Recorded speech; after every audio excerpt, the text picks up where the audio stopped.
여러분 안녕하세요.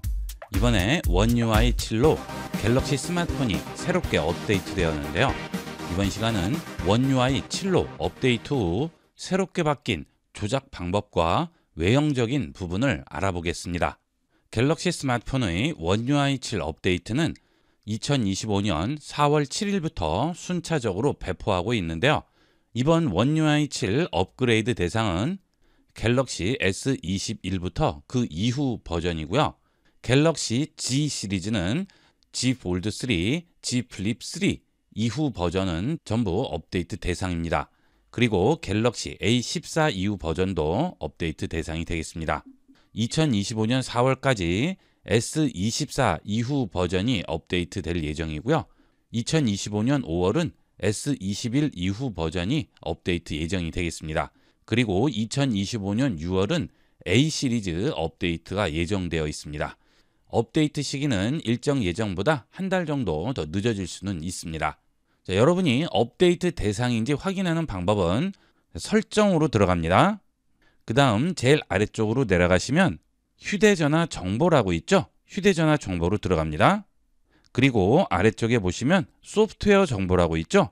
소프트웨어 정보를 보시면 현재 여러분 원 UI 버전을 확인할 수 있습니다. 저는 이미 업데이트가 되어 있기 때문에 7.0이라고 나오죠.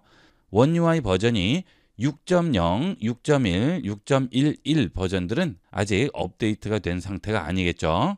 자, 뒤로 돌아간 다음 소프트웨어 업데이트로 들어가신 다음 다운로드 및 설치 눌러서 현재 여러분이 이용하는 스마트폰이 업데이트 가능한지 확인을 할 수 있겠습니다. 업데이트 버튼이 나오시는 분들은 바로 업데이트 하시면 되겠습니다. 이번 원 UI 7로 업데이트 되면서 첫 번째로 바뀐 부분은 앱 배지가 되겠습니다. 설정 버튼, 갤러리 버튼, 그 다음 카메라 버튼도 지금 전부 바뀌었죠. 그리고 기본 삼성 앱들도 버튼 모양이 전부 바뀌었습니다. 좀 더 컬러풀하고 이쁘게 바뀌었어요. 그래서 눈에 좀 더 잘 띄게 됩니다. 자, 그 다음 원 UI 7로 업데이트를 하게 되면 기존의 배지 배치가 바뀌게 됩니다. 상단 부분이 한 칸이 비어 있게 되죠. 이 부분은 앱을 터치하고 기다렸다가 움직이시게 되면 배치를 시킬 수가 있어요. 아예 앱 버튼을 이동시키지 못하는 것이 아니고요. 비워놓은 거죠. 이게 훨씬 편리해요. 이렇게 바뀐 이유가 알림창을 여는 방법이 바뀌어서 그렇습니다. 자, 기존에는 위쪽을 아래로 쓸어내려서 알림창을 열게 되면 퀵 설정과 알림이 같이 나왔는데요. 이제 바뀌어서 우측 끝부분을 터치해서 내리면 퀵 설정이 나오게 되고요. 그 외의 부분을 터치해서 내리면 알림이 나오게 됩니다. 이 앱 배지가 상단에 있다 보면 터치하다 보면 앱이 실행되는 경우가 많았었는데요. 이렇게 위쪽을 비워놓게 되면 원하는 대로 간단하게 알림창과 퀵 설정 열어줄 수가 있죠. 기존에는 한 번 내리고 또 한 번 내려야 됐죠. 아주 편리하게 바뀌었어요. 처음에는 조금 헷갈리실 수 있는데 몇 번만 이용해 보시면 금방 적응할 수 있습니다. 우측 끝부분은 퀵 설정이고요. 중앙 부분은 알림이 되겠습니다. 자, 그 다음 알림을 열어보도록 하겠습니다. 자, 이렇게 알림을 열었을 때 같은 곳에서 온 여러 개의 알림은 하나에 겹쳐 있죠. 자, 이때 그 알림을 터치하면 같은 곳에서 온 알림을 전부 확인할 수 있습니다. 자, 그리고 우측 상단에 있는 화살표를 누르면 다시 알림이 닫히게 되겠죠. 자, 그리고 알림을 터치해서 좌우로 밀어서 그 알림을 없앨 수가 있죠. 그 다음 그 알림을 터치하고 기다립니다. 그러면 같은 곳에서 온 알림 소리를 끌 수가 있죠. 자, 이렇게 하면 알림을 켤 수도 있고 끌 수도 있습니다. 자, 그리고 우측에 있는 설정 버튼을 누르시면 알림 설정을 할 수가 있죠. 알림 허용을 끄게 되면 알림이 오지 않겠죠. 자, 그 다음 우측을 아래로 내리면 퀵 설정 패널이 나오게 되는데요. 이 퀵 설정 패널도 좀 더 편리해졌습니다. 원 UI 6.0에서는 설정 패널을 일일이 넘기면서 찾아야 됐는데요. 이제 기본 설정은 8개가 나오게 되고요. 설정 아래에 있는 막대를 터치해 주게 되면 전체 알림이 한 번에 나와서 알림 찾기가 훨씬 쉬워지죠. 그 다음 퀵 설정창 아래에 있는 막대를 다시 한번 터치하시면 다시 퀵 설정이 8개만 나오게 됩니다. 필요에 따라서 전체를 열어놓거나 아니면 8개만 열어놓을 수가 있겠죠. 자, 그 다음 상단에 있는 연필 편집 버튼 누릅니다. 그러면 알림들 위치를 바꿀 수가 있습니다. 그 다음 퀵 설정을 추가하고자 할 때는 이 퀵 설정 패널을 연 상태에서 상단에 있는 연필을 누릅니다. 그러면 편집 모드로 들어오게 되고요. 여기서 퀵 설정에 편집 누릅니다. 자, 그러면 기존 퀵 설정을 제거를 할 수 있고 다시 아래쪽에서 추가를 할 수도 있겠죠. 추가를 하실 경우에는 아래쪽에 있는 추가 가능한 버튼을 터치해서 기다렸다가 끌고 위쪽으로 넣어주시면 되겠고요. 필요 없으실 경우 마이너스를 누르시면 다시 추가 가능한 버튼으로 들어오게 되겠죠. 그 다음 이렇게 퀵 설정 패널이 이런 식으로 바뀌게 되면서 설정하기가 훨씬 쉬워졌습니다. 첫 번째로 화면 밝기 조정이 굉장히 쉬워졌는데요. 기존에는 화면 밝기 조정을 하면 정확하게 어떤 밝기인지 알기 어려웠었는데요. 지금은 여기 있는 화면 설정 슬라이드를 터치해서 움직이시게 되면 홈 화면이 나오게 되면서 바로 보면서 조정을 할 수 있죠. 여러분이 원하는 밝기를 정확하게 맞춰줄 수 있습니다. 자, 그 다음 음량도 조절을 할 수 있고요. 주변 기기 연결이라든지 홈, 스마트 뷰, 모드 전부 여기서 조정을 해줄 수 있습니다. 자, 그 다음은 홈 화면 설정으로 들어가 보겠습니다. 자, 홈 화면을 터치하고 기다리면 홈 화면 설정이 나오죠. 자, 앞서 원 UI 7.0으로 바뀌면서 위쪽에 빈 공간이 생긴다고 했죠. 이때도 홈 화면 들어가기가 편해요. 자, 이렇게 앱 배치 버튼이 많으면 잘못 터치해서 앱이 실행되는 경우가 있었는데 이제는 이 빈 공간을 터치하고 기다리면 바로 홈 화면 설정으로 들어올 수 있죠. 자, 그 다음 홈 화면의 앱 배치 크기 조절이 좀 더 편리해졌습니다. 자, 아래쪽에서 설정 누릅니다. 자, 그러면 홈 화면 설정으로 들어오게 되고요. 앱 크기라고 나오게 되죠. 자, 지금 제일 작은 사이즈인데 제일 크게 바꾸겠습니다. 자, 홈 화면 눌러봅니다. 자, 그러면 앱 배치가 굉장히 커졌죠. 제일 작게 바꾸면 앱 배치가 작아지죠.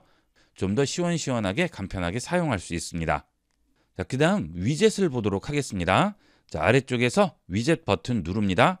그러면 이런 식으로 위젯을 좀 더 편리하게 설정을 할 수 있어요. 크기 조정이 좀 더 자유로워졌습니다. 날씨 및 시계 터치해 볼게요. 추가합니다. 자, 홈 화면에 위젯이 추가가 됐죠. 자, 이런 식으로 잡고 사이즈 조정을 할 수 있고요. 그 다음 이런 식의 위젯 배치로 위젯 화면을 좀 더 깔끔하게 꾸며줄 수가 있습니다.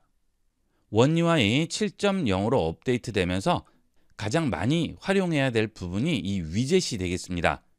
자, 페이지를 아예 하나 더 만들어 놓으시고 그 페이지에는 위젯만 배치해서 좀 더 빠르고 쉽게 접근할 수 있도록 만들 수 있게 되었습니다. 그 다음은 제미나이 실행 방법이 바뀌었습니다. 제미나이 실행 방법이 기존에는 우측 하단 부분을 쓸어 올린다든가 해서 제미나이를 실행했는데요. 이제 측면 버튼을 이용을 해서 제미나이를 실행할 수 있습니다. 자, 측면 버튼 누르고 기다리시면 자, 이렇게 바로 제미나이가 실행이 되죠. 기종에 상관없이 좀 더 쉽게 접근할 수 있도록 바뀌었습니다. 기존의 원 UI 6.0에서는 제미나이를 실행할 수 있는 기종이 있고 실행이 되지 않는 기종도 있었죠. 그런 기종들은 또 다른 방법을 이용을 했는데요. 원 UI 7 버전부터는 전부 이 측면 버튼을 이용을 해서 제미나이를 실행할 수 있도록 바뀌었습니다. 이렇게 해서 이번 시간은 원 UI 7로 바뀌면서 새롭게 업데이트된 스마트폰 조작 방법과 외형적인 변화에 대해서 알아봤습니다. 많이 활용해 보세요. 이번 시간은 이번에 새롭게 편의성이 대폭 업데이트된 갤럭시 스마트폰의 원 UI 7의 설정들을 알아보겠습니다. 톱니바퀴 설정 버튼 모양도 바뀌었죠? 설정 들어가겠습니다. 그 다음 기기 간 연결로 들어갑니다.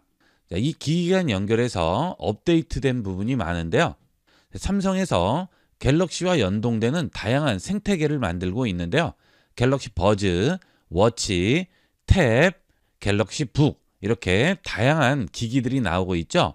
이번에 업데이트가 되면서 그런 기기들과 연동할 수 있는 기능들이 많이 생겼습니다.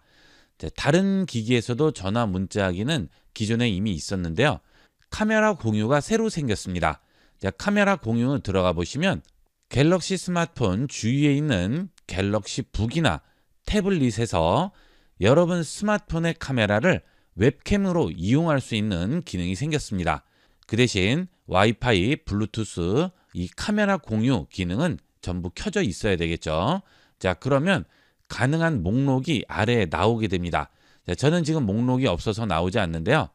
카메라로 사용할 스마트폰에서 카메라 공유를 켜주시게 되면 다른 기기에서 스마트폰 카메라를 이용할 수 있는 거죠.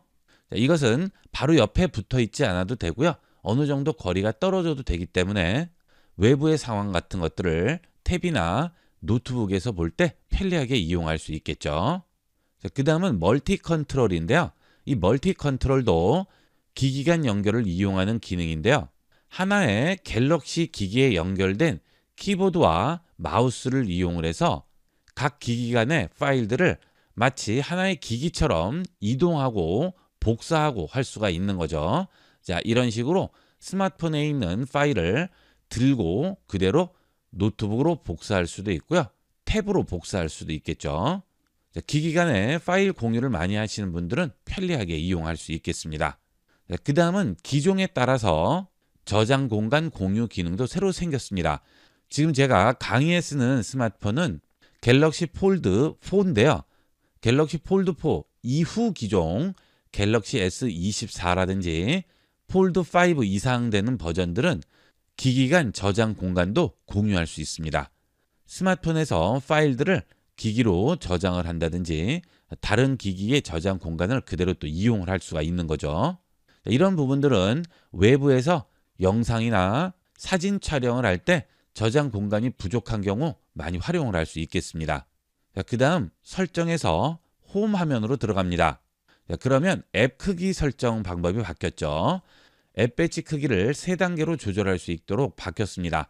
제일 작은 크기, 제일 큰 크기, 중간 크기 이렇게 조정을 할 수가 있죠. 제일 작은 크기 설정하고 홈 화면 들어가면 이런 사이즈가 적용되고요. 제일 큰 크기로 바꿔주면 좀 더 앱 사이즈가 커지죠. 크게 해놓고 이용하면 훨씬 보기가 좋겠죠. 여러분이 편리한 사이즈로 지정하고 이용하도록 하세요. 자, 그 다음은 앱 라벨도 끌 수가 있습니다. 자, 지금 앱의 라벨이 없어졌죠? 홈 화면 가볼게요. 자, 라벨 없어졌죠? 자, 이렇게 앱 라벨을 없앨 수도 있습니다. 그 다음 위젯 라벨도 없앨 수 있죠? 이렇게 누르시면 위젯 라벨을 켜거나 끌 수 있습니다.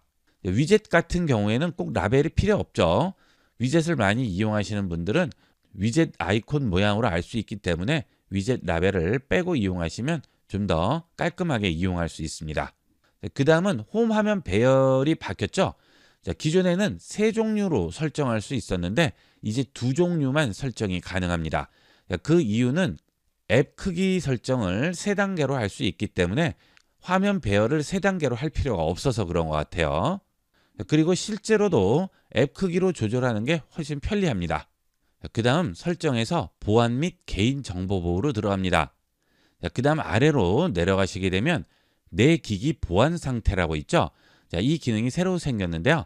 여기 들어가시게 되면 현재 내 삼성 계정으로 로그인한 기기를 전부 모니터링합니다.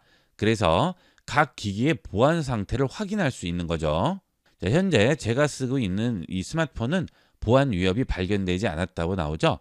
자, 이 기기 외에 갤럭시 탭이라든지 갤럭시 북 이용하시는 분들은 똑같이 이렇게 보안 상태를 한 번에 확인할 수가 있습니다. 갤럭시 생태계의 여러 가지 기기를 이용하시는 분들은 아주 편리하게 여러분의 보안 상태를 점검할 수 있습니다. 그 다음은 기타 보안 설정이라고 있죠. 여기를 들어갑니다. 그리고 아래로 내려가시면 입력 시 비밀번호 표시라고 나오죠. 자, 여러분들이 앱이나 또는 사이트에 들어가실 때 또는 갤럭시의 여러 가지 기능들을 이용을 하실 때 비번을 입력하고 들어가야 하는 경우가 있습니다. 자, 그때 비번이 보이지가 않죠. 동그라미 점으로만 나옵니다. 그래서 내가 제대로 입력을 했는지 그렇지 않은지 전부 다 입력하고 확인 누르기 전에는 알 수가 없죠. 그럴 때 입력 시 비밀번호 표시를 체크하게 되면 비밀번호 입력할 때 입력한 글씨가 잠깐 표시가 됩니다. 자, 그래도 제대로 입력되는지 알 수가 있죠. 자, 이거 꼭 켜고 이용하도록 하세요. 이거 정말 편리해요. 자, 그 다음은 삼성 인터넷 브라우저를 이용하시는 분들은 인터넷 개인정보 보호로 들어오시면 여러분이 스마트폰으로 인터넷을 이용을 하실 때 여러분이 추적을 당하고 있는지를 확인할 수 있습니다. 인터넷에 접속을 하게 되면 기본적으로 여러분의 여러 행적들을 서버에서 추적을 하게 되는데요. 그게 과도하게 추적이 되는 경우가 있죠. 자, 그래서 여러분이 어느 사이트에 접속을 했는지 불법적으로 그런 정보를 모으는 사이트들이 있습니다. 그런 곳에서 여러분의 행적을 어느 정도로 추적을 했는지 여기서 보여주고요. 차단도 하죠. 이 경우는 삼성 인터넷 브라우저를 이용하시는 분만 해당하는 부분이 되겠습니다. 자, 삼성 인터넷 브라우저는 이 모양이죠. 자, 이걸 이용을 하시면 여러분이 추적당하고 있는지를 확인할 수 있어요. 자, 그 다음은 설정에서 안전 및 긴급으로 들어갑니다. 자, 그 다음 아래쪽으로 내려가시면 알 수 없는 위치 추적기 알림이라고 있죠. 자, 여기 들어갑니다. 요즘은 스마트 태그라든지 위치 추적기 같은 것들을 인터넷에서 간단히 구입할 수 있죠. 자, 그래서 나도 모르게 내 가방이라든지 내 차량, 내 소지품 안에 살짝 끼워 놓게 되면 상대편이 내 동선을 전부 체크를 할 수가 있습니다. 물론 이런 일은 없어야 되겠지만 혹시나 모르는 그런 상황에 대비해서 이런 알 수 없는 위치 추적기를 확인할 수 있는 알림을 허용을 해주는 게 좋겠죠. 이걸 체크해 주시게 되면 내 근처에 있는 위치 추적기에서 발신되는 번호를 스마트폰에서 캐치해서 알림으로 알려주게 됩니다. 자, 그 다음은 지금 스캔도 있죠. 자, 이것은 주변에 소유자와 멀리 떨어져 있는 위치 추적기가 있는지 검사한다고 하죠. 자, 이건 뭘까요? 위치 추적기가 내 주위에 있고 그 위치 추적기를 설치한 사람이 떨어져 있는 경우를 말합니다. 대부분 그렇겠죠? 자, 지금 스캔하게 되면 위치 추적기가 있는지 검사를 해주게 돼요. 자, 저는 없다고 나오죠? 자, 불순한 목적을 가지고 그렇게 설치하는 위치 추적기들을 미연에 방지할 수 있습니다. 자, 위치 추적기는 작은 블루투스 기기로 소유자가 열쇠나 가방과 같은 물건에 부착해서 물건을 찾도록 지원을 하는 목적인데요. 이것을 다른 사람을 추적하는 데 이용할 수도 있기 때문에 불안하신 분들은 이것도 켜놓고 이용하시면 되겠습니다. 자, 그 다음은 퀵 패널을 열어보겠습니다. 원 UI 7로 바뀌게 되면서 중앙을 아래로 쓸어내리면 알림이 열리게 되고 스마트폰 상단 우측을 아래로 쓸어내리게 되면 퀵 패널이 나오게 되죠. 이렇게 퀵 패널을 열었을 때 주변 기기 연결이라는 버튼이 나옵니다. 자, 이걸 선택할게요. 그러면 블루투스가 켜져 있고 삼성 계정에 로그인된 기기라든지 또는 이전에 연결된 적이 없는 기기가 주변에 있으면 화면에 나타나게 됩니다. 그러면 바로 연결할 수 있어요. 갤럭시 기기, 삼성 스마트 TV 모니터, 갤럭시 버즈만 가능하다고 하죠. 자, 한번 해볼게요. 다음 합니다. 다음 합니다. 계속 합니다. 자, 저는 지금 버즈가 있는데요. 버즈를 열어봤습니다. 자, 그랬더니 버즈가 여기 떴죠. 이전에는 복잡하게 블루투스에 들어가서 연결을 해야 되죠. 이제는 그럴 필요 없이 삼성 갤럭시 관련 기기는 터치해서 끌어다가 얹어주시기만 하면 바로 연결이 되죠. 아주 간편하죠? 복잡하게 블루투스 열고 연결하는 중간 과정을 간단하게 얹기만 하면 연결되게 바뀌었습니다. 자, 이렇게 한번 얹어주면 연결이 끊어졌다가도 다시 키면 언제든지 연결이 자동으로 되게 됩니다. 직관적으로 볼 수 있어서 편리하게 활용할 수가 있습니다. 삼성에서 갤럭시 생태계를 점점 제대로 구축하려고 이렇게 연결성을 많이 높이는 것 같아요. 이렇게 해서 이번 시간은 원 UI 7의 새롭게 업데이트된 설정 기능들에 대해 알아봤습니다. 이번에 갤럭시 스마트폰이 원 UI 7으로 새롭게 업데이트 되었는데요. 가장 많이 바뀌고 유용하게 바뀐 부분이 위젯 부분이 되겠습니다. 이번 시간은 원 UI 7의 제대로 된 위젯 활용 방법을 알아보겠습니다. 보통 스마트폰을 이용을 하실 때 홈 화면에서 제일 첫 번째 페이지에 가장 많이 이용하는 앱들을 열어놓고 이용을 하시죠. 그 다음 페이지를 넘기면 또 다른 앱들이 나오게 되는데요. 이 위젯을 제대로 이용하기 위해서 위젯 전용 페이지를 하나 만들어 두시면 좀 더 편리하게 이용을 할 수 있습니다. 위젯을 설치하고 새로운 홈 화면 페이지를 만들기 위해서 홈 화면 터치하고 설정으로 들어갑니다. 자, 여기서 새로운 페이지를 첫 페이지 앞이나 뒤쪽에 하나 만들어 두는 거죠. 자, 빈 페이지를 만들기 위해서 아래쪽에 보시면 플러스 버튼이 있습니다. 여기서 플러스 버튼을 눌러서 새로운 페이지를 추가하겠습니다. 자, 플러스 누릅니다. 그러면 새로운 페이지가 하나 생성이 됐죠. 자, 위젯들을 모아놓은 페이지는 자주 봐야 되는 페이지이기 때문에 뒤쪽에 있으면 불편해서 안 돼요. 제일 앞쪽으로 옮겨 놓도록 하겠습니다. 자, 터치하고 기다리면 이렇게 움직일 수가 있죠.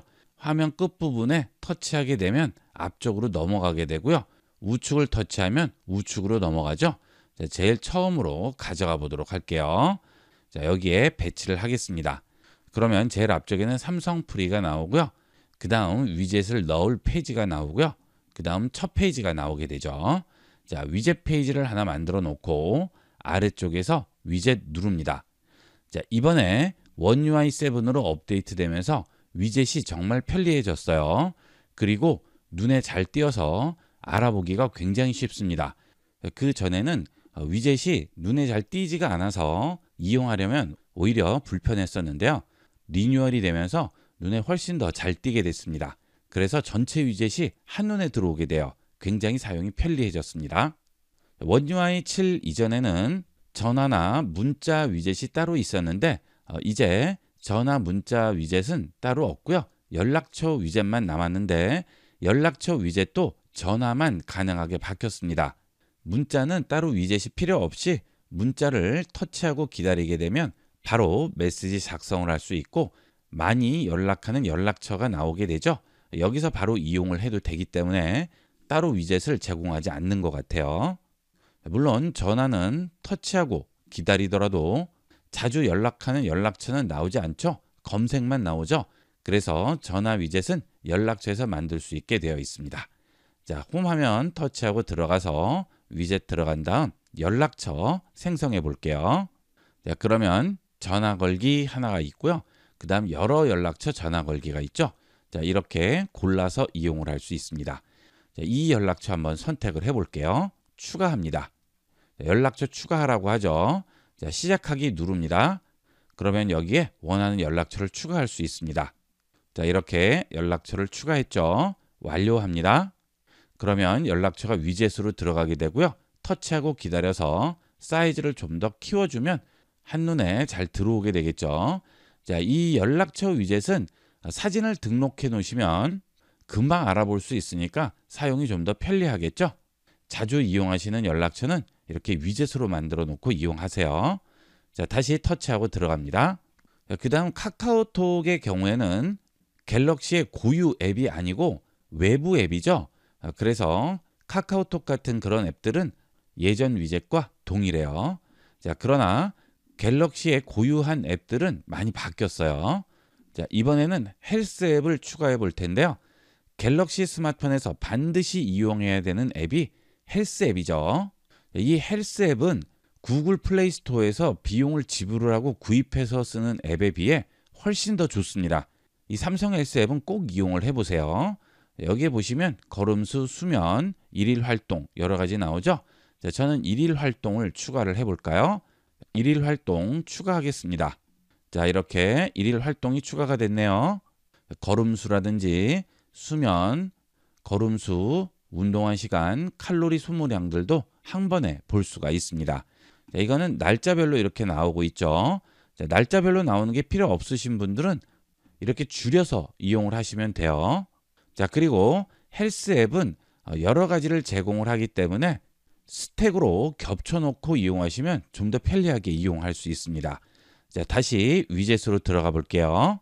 자, 이번에는 헬스에서 걸음수를 추가를 해 볼게요. 추가합니다. 자, 이렇게 걸음수 들어와 있죠? 자, 사이즈가 같아야지만 스택에 추가할 수 있기 때문에 사이즈를 동일하게 만들고 위젯을 터치하고 기다렸다가 위에 얹어서 스택으로 만들면 이렇게 터치해서 움직이면서 여러 가지 내용들을 한 번에 확인할 수가 있겠죠. 자, 비슷한 것끼리 묶어 놓으시면 좀 더 편리하게 이용할 수 있겠죠. 자, 이번에는 날씨를 추가를 해 볼까요? 자, 날씨도 많이들 이용을 하시는데요. 날씨도 훨씬 보기 좋게 바뀌었어요. 자, 이거는 많은 정보를 보여주죠. 자, 이걸 추가를 해볼게요. 자, 터치해서 사이즈를 좀 더 줄일게요. 자, 그리고 위쪽으로 올려주도록 하겠습니다. 자, 다시 또 위젯으로 들어갑니다. 그 다음은 시계도 있고요. 수면 시간도 여기서 설정을 할 수 있고 알람도 나오죠. 그 다음 네이버 메모도 있죠. 여러분들 간단하게 빨리 메모를 해야 될 일이 있을 경우 네이버 메모를 이용하면 편리하죠. 자, 그 다음 시력이 안 좋으신 분들은 또 돋보기들 많이 이용을 하시는데요. 돋보기 위젯도 설치를 해두시면 복잡하게 일일이 앱을 실행할 필요 없이 간단하게 돋보기 앱 실행할 수가 있겠죠. 자, 그 다음 요즘은 인공지능을 많이 이용하시죠. 이런 챗 GPT도 위젯을 설치해 두시면 아주 편리해요. 자, 챗 GPT 눌러보시면 두 가지로 지정을 할 수 있죠. 음성으로 바로 접근할 수도 있고 텍스트라든지 음성, 사진, 카메라 기능 다 같이 이용할 수도 있겠죠. 자, 이걸 선택을 해볼까요? 추가합니다. 자, 이렇게 챗 GPT 위젯을 설치하게 되면 언제든지 필요에 따라서 바로 접근을 할 수 있습니다. 자, 갑자기 질문을 할 게 생겼다든지 궁금한 게 생겼을 경우 챗 GPT 앱 찾아서 실행하시고 하실 필요 없이 위젯에서 바로 접근할 수 있죠. 자, 사진으로 찍어서 궁금한 것을 물어볼 경우에는 챗 GPT의 카메라 기능 바로 실행하시면 되겠고요. 스마트폰 사진에서 궁금한 게 있을 경우는 사진 기능 누르시면 바로 내 스마트폰 사진이 열리게 됩니다.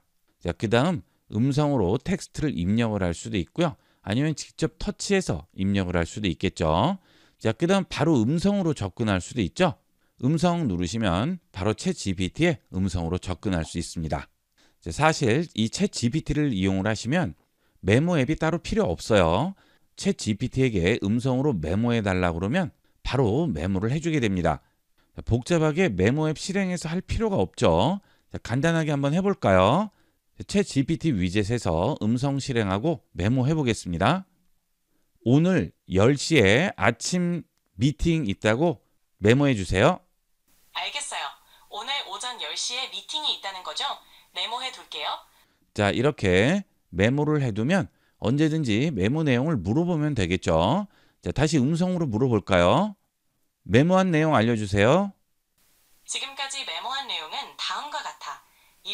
오늘 아침 10시에 미팅이 있다는 내용. 20. 자, 이렇게 간단하게 내용을 알려주죠. 복잡하게 일일이 메모할 필요가 없어졌어요. 그 다음 사진으로 찍어서 메모도 가능하겠죠. 그 다음 시계 위젯도 아주 편리하게 바뀌었죠. 종류도 많아지고요. 한눈에 들어오도록 컬러도 대비가 확실하게 돼서 보기가 좀 더 쉽게 바뀌었습니다. 그 다음 음성 녹음 위젯도 마찬가지죠. 가끔 음성으로 녹음해야 할 일이 있는데요. 그때마다 음성 녹음 앱 찾아서 실행할 필요 없이 위젯에서 간단하게 녹음할 수 있죠. 그 다음은 카메라 위젯인데요. 카메라 위젯 설치해 보도록 할까요? 자, 이렇게 카메라 위젯을 설치를 하게 되면 나만의 카메라 모드로 바로 실행할 수 있습니다. 지금까지는 카메라 앱을 실행을 하고 내가 원하는 모드로 전환을 하고 설정 바꾸고 복잡한 과정을 거쳤었는데요. 이제 이 카메라 위젯을 이용을 해서 미리 설정이나 모드를 지정해 둘 수 있죠. 시작하기 버튼 누릅니다. 자, 그러면 시작 모드가 나오죠. 후면 사진인데요. 여기를 터치해서 들어가시면 전면으로 바꿀 수도 있고 사진 모드를 인물이나 동영상, 프로, 야간, 음식, 파노라마 이렇게 미리 지정을 해둘 수 있습니다. 자, 그러면 이제 위젯으로 카메라를 실행하면 지정된 모드로 바로 시작하겠죠. 그 다음에 위젯 배경도 알아보기 쉬운 이미지로 지정을 할 수 있어요. 자, 그 다음은 배터리인데요. 요즘은 연동해서 이용하는 여러 가지 기기들이 많죠. 갤럭시 워치라든지 탭, 그리고 갤럭시 버즈, 링 여러 가지 갤럭시 생태계에 포함된 기기들이 많이 있습니다. 이런 기기들이 연결되게 되면 기기들의 배터리량을 여기서 한 번에 확인할 수 있죠. 이런 것들도 굉장히 편리하게 이용할 수 있습니다. 그리고 요즘 갤럭시 워치는 많이들 이용을 하시죠. 갤럭시 버즈도 많이 이용하시는데요. 이런 기기들 가지고 계신 분들은 배터리가 어느 정도 남았는지 가끔 답답한 경우가 있는데 간편하게 확인할 수 있으니까 꼭 설치를 해두도록 하세요. 자, 그 다음에 배터리 상태도 여러 가지로 확인할 수 있죠. 그리고 일정도 이런 식으로 위젯으로 꺼내 놓을 수 있습니다. 자, 이 위젯만 잘 이용을 하시면 앱들을 일일이 찾아서 누를 필요 없이 대부분을 전부 이 위젯으로 해결할 수가 있죠. 다양한 기능들을 많이 활용하는 것이 아니라면 전부 이렇게 위젯을 설치해서 위젯만으로 이용을 해보도록 하시면 좀 더 스마트폰을 스마트하고 편리하게 이용을 할 수 있습니다.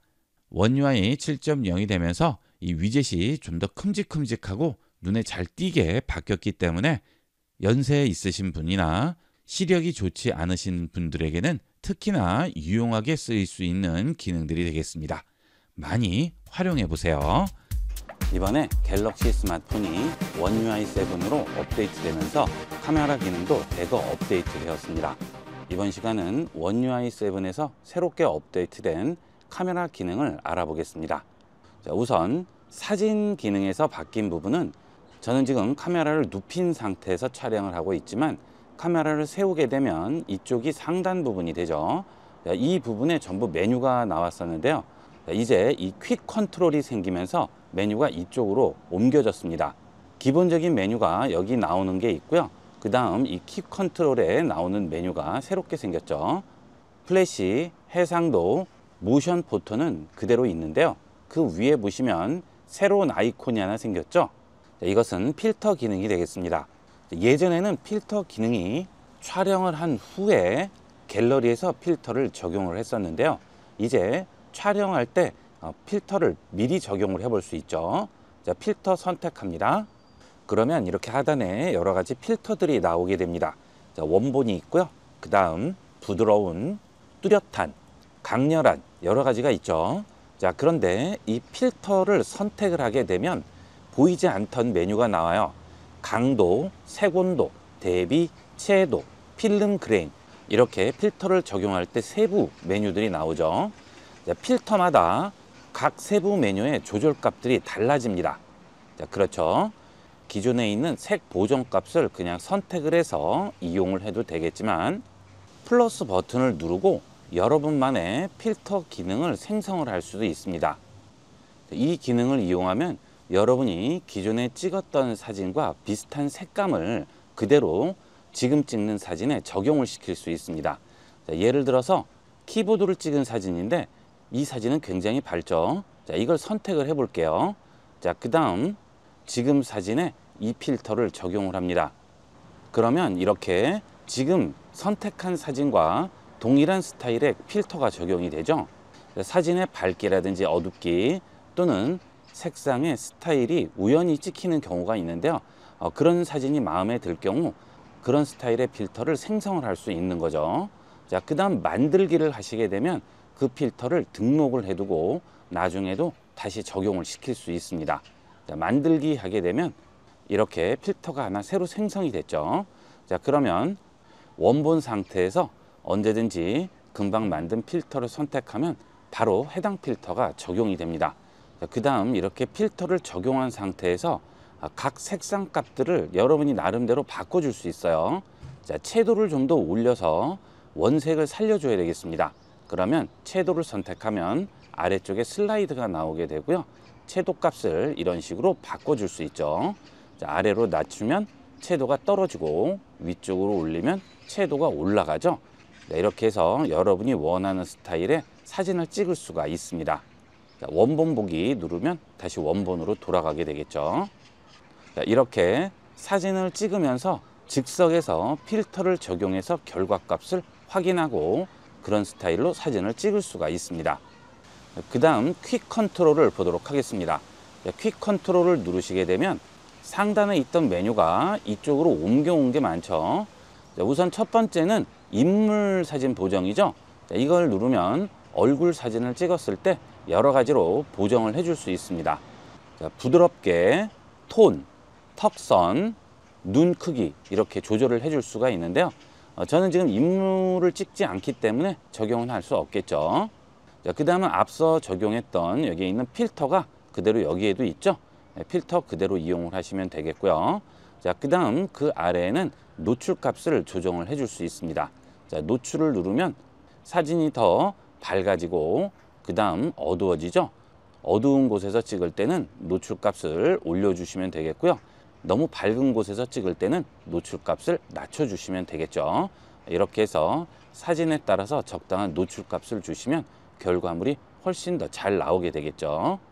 이전 버전에는 이런 조절하기가 굉장히 복잡한데 아주 간편하게 조절하게 바뀌었습니다. 그 다음은 모션 포토죠. 움직이는 사진으로 저장을 할 수 있고요. 그 다음 해상도 조절이 가능하죠. 12M, 50M, 200M 이렇게 세 가지로 선택을 할 수 있습니다. 그 다음은 비율이죠.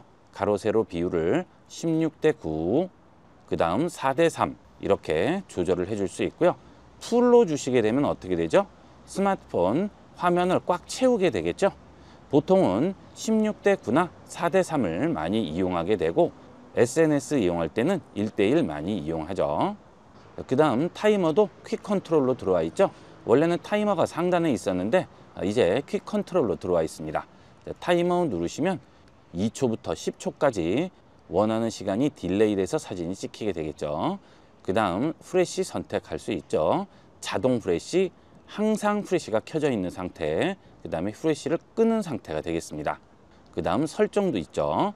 설정을 누르면 여러 가지 스마트폰 설정을 해줄 수 있는데요. 설정 부분은 크게 바뀐 부분이 없습니다. 그 다음은 동영상 들어가 보겠습니다.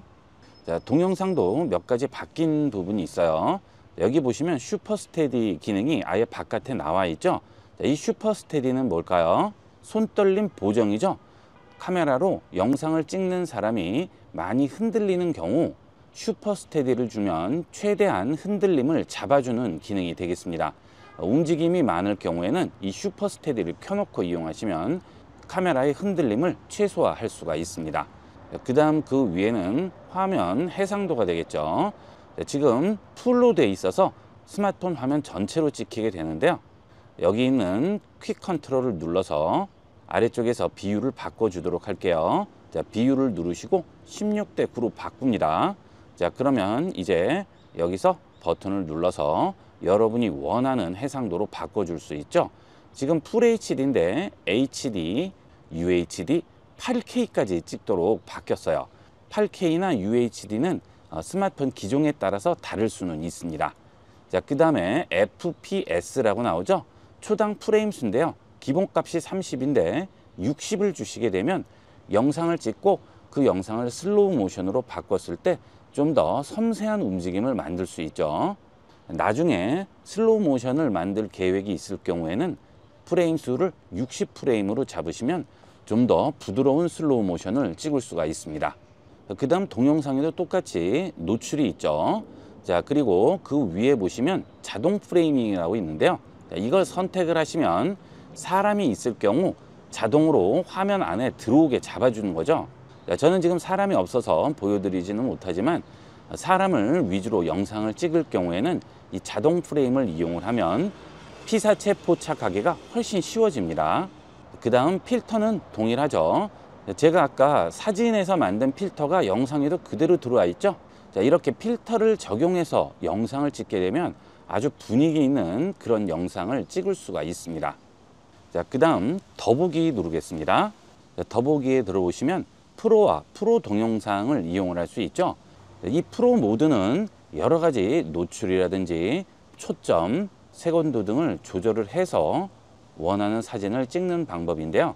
이 프로 모드로 들어가시면 여기서도 바뀐 부분이 몇 가지가 있습니다. ISO가 너무 높아서 화면이 완전히 날라 보이는데요. ISO 눌러서 낮춰 보도록 하겠습니다. 프로 모드로 들어오게 되면 이 프로 모드에서도 몇 가지 바뀐 게 있어요. 이 기본 정보값이 아예 처음부터 나와 있죠. 여기서 직접 보면서 조절을 할 수 있습니다. 원래는 버튼을 눌러야만 나오는 건데 아예 나와 있으니까 조절하기가 훨씬 쉽죠. 셔터 스피드 조절을 해볼까요? 셔터 스피드는 좀 더 빠르게 잡아주도록 할게요. 이 조절 값들을 이용하면 즉석에서 사진 상태를 확인할 수가 있다는 장점이 있죠.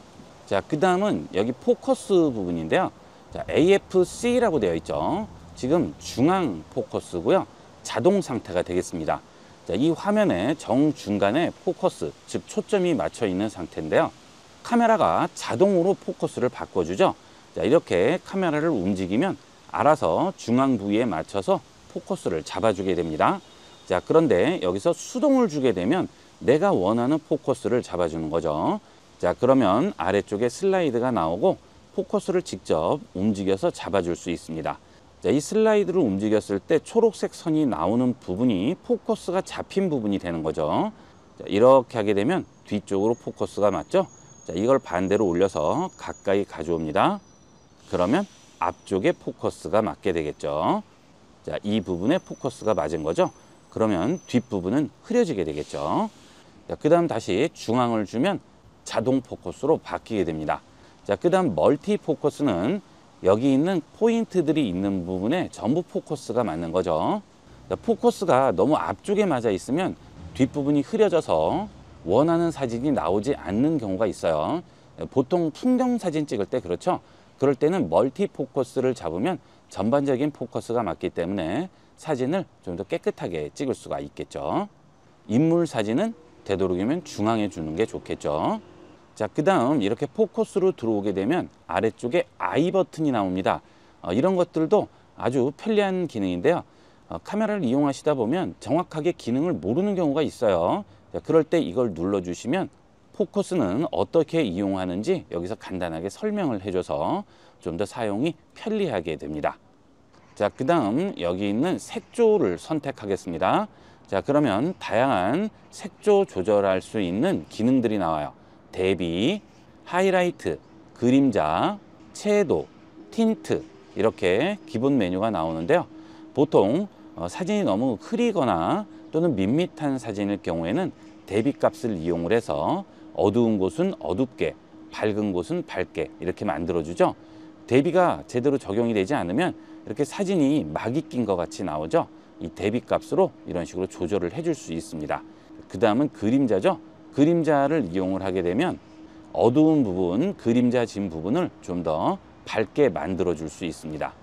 그 대신 전반적인 사진이 밋밋해지죠. 자, 이런 식으로 기본 기능들은 여기에 그대로 들어와 있어요.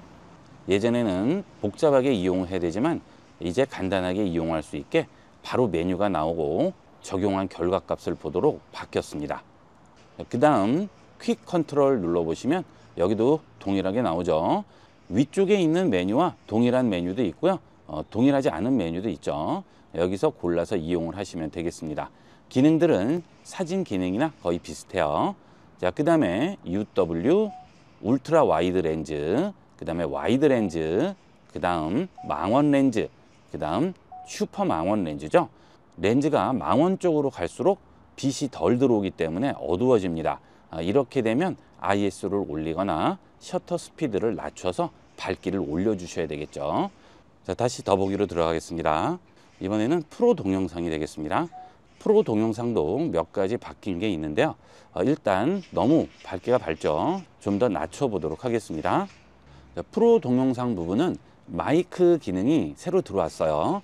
자, 여기 마이크를 눌러보시면 모든 방향, 전면, 후면, USB, 블루투스 믹스라고 있죠. 자, 모든 방향은 스마트폰 위쪽과 아래쪽 방향에 있는 모든 마이크가 켜져서 소리가 들어오게 되는 것이고요. 전면은 위쪽 부분만, 후면은 아래쪽 부분, 그 다음 USB는 USB 마이크를 연결했을 때고요. 블루투스는 블루투스 마이크 연결, 블루투스 믹스는 블루투스로 들어오는 소리와 스마트폰으로 들어오는 소리를 다 녹음할 수가 있습니다. 특별히 전면이나 후면에서 나오는 소리를 녹화해야 될 경우에는 선택을 해주시면 되겠고요. 일반적인 경우에는 모든 방향 이용하시면 되겠습니다. 그 다음은 인물 사진 많이 찍으시는데요. 이 인물 사진에도 업그레이드 된 기능이 있습니다. 인물 사진 누르시고 퀵 컨트롤 누릅니다. 그러면 여기에 스마일 표시의 마크가 있죠.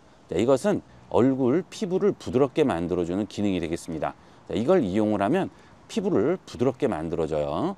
요즘은 카메라 기능들이 워낙 좋아서 얼굴에 모든 잡티들이 다 찍히죠.